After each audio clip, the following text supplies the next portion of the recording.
ಕನಸಲಿ ತುಂಬ ಕೆಟ್ಟಿರುವೆನು ನಿನ್ನನ್ನು ಕೇಳದೆ, ರೆಕ್ಕೆಯ ನೀನೆ ಕಟ್ಟಿರಲು ಈ ಹೃದಯವು ಹಾರಿದೆ.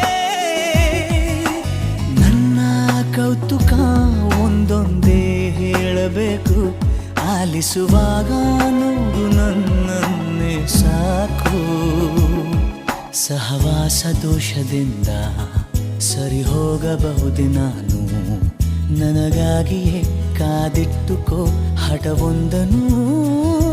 ಕೆಳಗುವ ಮುನ್ನವೇ ಪರವಶನಾದೆನು, ಅರಿಯುವ ಮುನ್ನವೇ ಪರಿಚಿತನಾಗಲಿ ಹೇಗೆ ಪ್ರಣಯಕ್ಕೂ ಮುನ್ನವೇ.